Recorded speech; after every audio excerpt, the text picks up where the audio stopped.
I believe if anyone would like them, Mitch has signs available, more of them, so just see him.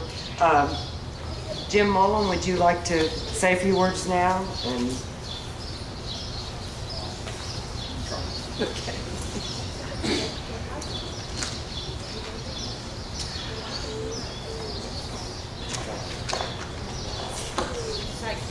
I like to see that sun coming out because my back doesn't like this weather. The constraints placed upon government by the framers of our Constitution exist only on that faded parchment that lies in the National Archives in Washington, D.C. The document that launched the greatest, most successful experiment in the history of government. Politicians have succeeded, with the cooperation of the American electorate, to unleashing an omnipresent government from the confines of that Constitution to rule every aspect of American life. We find ourselves enslaved in our own country, due in large part to a culture of dependency by elements of society and an equal culture of corruption by our political leaders and their minions, the bureaucrats. The power of a government to tax its people is at the heart of their power to control and regulate behavior, transfer wealth, redistribute income, and in essence, to punish and subjugate its citizenry. Without the power to tax, politicians lose their power over the people. Higher taxes directly result in more control. Lower taxes result in less control. They know this, and they use it to make more promises, prescribing to the old adage of always leave them wanting more. It all begins with, give us all of your wealth, and we'll provide for your every need.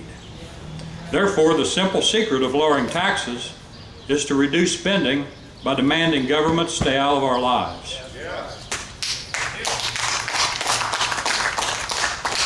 The temptation to abuse that power to tax has long placed government at odds with those who have the legitimate right to constrain and control government at all levels, and that's the American people.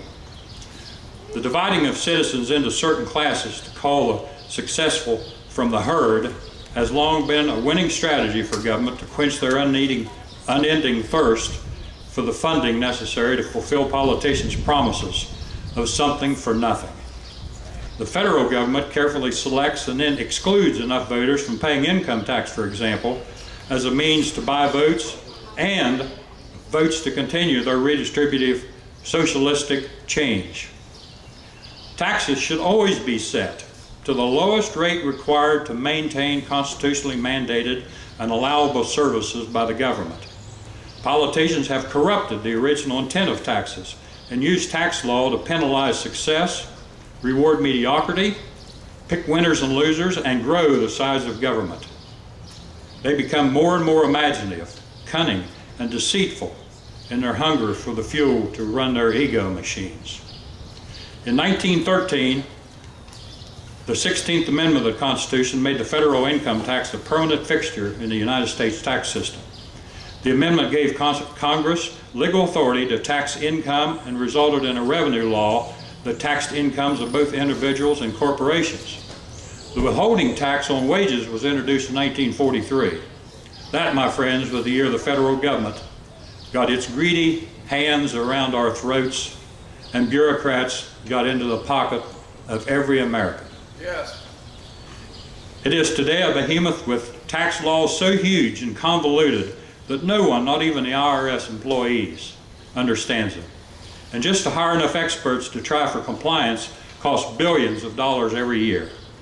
The entire structure of the IRS, with its unlimited power to destroy individuals, families, and businesses, give powers to the IRS the framers of the Constitution could never envision. The hidden costs of taxes are higher than even those readily noticeable. The price of goods and services are multiplied by underhanded hidden taxes, fees, regulations, and cost of compliances. Additionally, deficit spending and policies of the ultra-secret Federal Reserve to flush the economy with non-existent funds devalues the dollar and causes inflation, which is nothing more than an insidious tax. Yeah. Taxpayers must demand an end to the Federal Reserve system's secrecy and an end to the buying of government debt, or the monetizing by the Fed, which is purposeful inflation of our currency. It is. Essentially, we're consuming our own flesh in a desperate attempt at surviving without enough outside food source, or in government's case, income. Beware and research carefully all ideas of tax reform. Many proposed changes in tax code by politicians are nothing more than attempts to increase revenue by raising more revenue, not reducing taxes extracted from the sparse pockets of Americans. No matter the tax system, government spending and corruption are the problems. It begins and ends in those sweet honeycomb chambers of government and with too many queens living off the hive. Yes. Politicians and the recipient of taxpayers' money avoid most tax cuts by screaming their talking points and code words of liberalism, like tax cuts for the rich. They want to starve people. We need to invest in fill in the blank. We're working for the American dream. They're against the working man. However, it does not end with the federal government. State and local governments have likewise built greedy mega government bureaucracies that forever scream, "Feed me." The very last thing they consider is reducing the size of their dynasty. Their big hammers keeps the funds flowing with threats to cut off critical services. Does that sound familiar locally? Mass demonstrations and intimidation.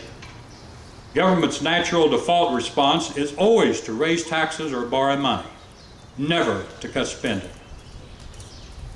Most local and state governments must, by law, balance their budgets. They get around this by floating bond levies for roads, bridges, schools, bus services, or anything else they can't afford because of bloated bureaucracy and inefficiency.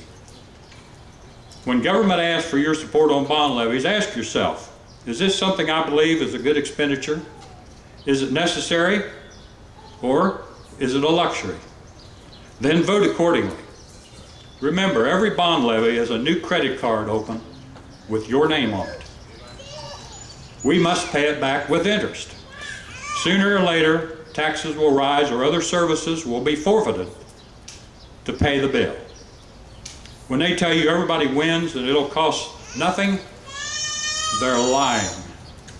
We will repay every levy with our tax money. All politicians, government officials, and bureaucrats speak of tax cuts for allowing money to remain with its rightful owners as government spending. Think of that. Allowing you to keep your own money is government spending.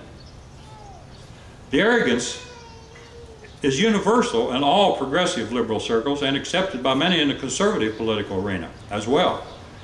This incredible contempt could only lead one to conclude that they hold the belief that all money, all income, all wealth belongs to the government.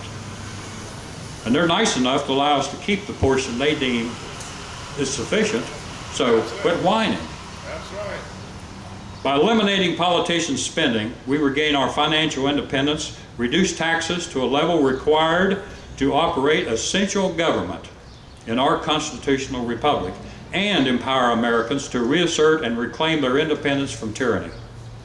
The only mechanism available to us to reduce the size of government, thus reduce taxes, is the power of the vote.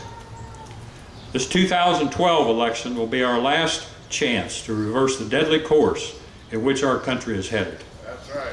Elect only those people with whom you have kindred ideology in the support of constitutional principles. Right. Yes. The first step, the last step, and every other step is demand monumental spending cuts.